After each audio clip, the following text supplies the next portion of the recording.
The fire burns, its light casting shadows against the pines. The wind howls softly, whispering through the branches like ghostly voices. Eleanor Whitmore sits stiffly by the fire, arms wrapped around herself. Her eyes don't leave the young man lying unconscious beneath a thick fir. Beside her, Nokoma sharpens a knife, the rhythmic scrape of steel against stone the only sound between them. The night presses in from all sides. Finally, Eleanor exhales. He hasn't moved in hours. Nokoma doesn't look up. He will. Fear makes a man restless, even in sleep. Eleanor frowns, brushing her fingers over the damp cloth on his forehead. He said they always come, that they hunt in the dark. A pause. Nokoma's knife stills against the stone. She finally meets Eleanor's gaze. Then we should be ready when they do. The fire pops, sending a spray of embers into the cold night air.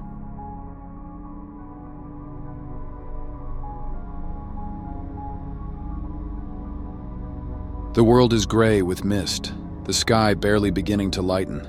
Eleanor, Nokoma, and the young man, now awake but weak, move carefully along a narrow trail, deep in the mountains.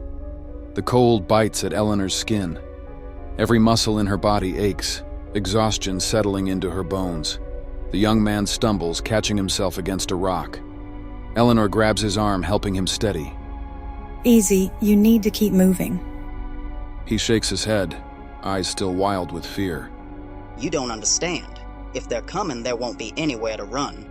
Ain't nothing you can do about it. They are professional trackers. Eleanor exchanges a glance with Nokoma, who remains silent, watching the tree line.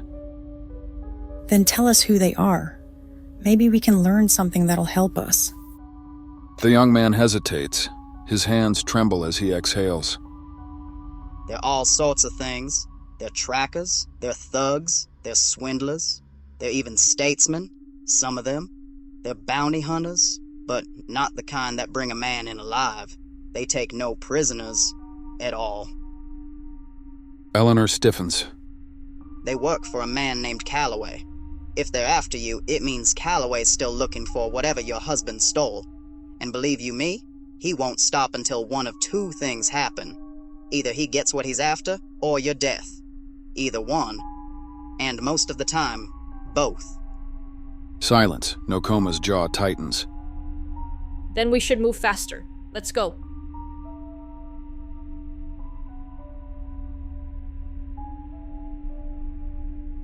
The trail winds toward a clearing where a small cabin sits, long since abandoned. The roof is half caved in and the wooden walls are blackened with age. Eleanor thinks twice. You sure about this? Nokoma nods toward the tree line.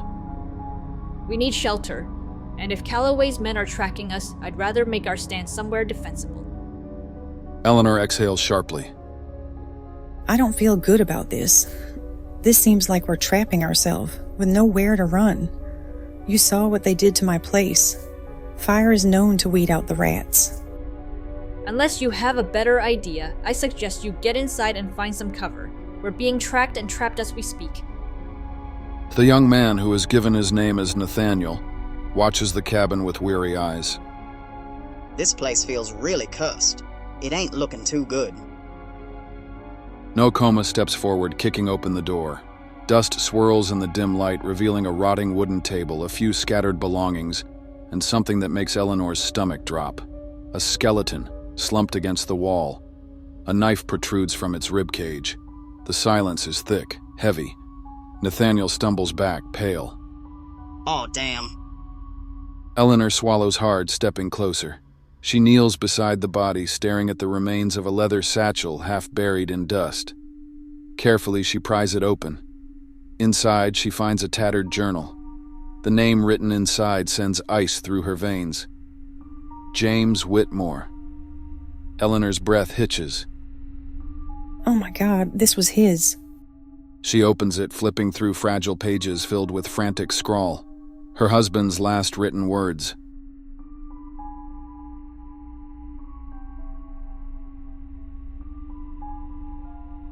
The fire is flickering, making it somewhat difficult to see in the now dimly lit cabin.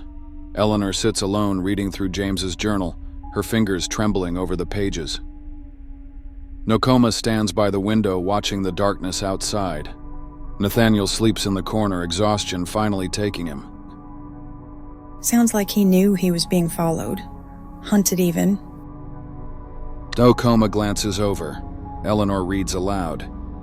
Calloway won't stop hunting me. I tried to warn TAHONIS, but I think it's too late.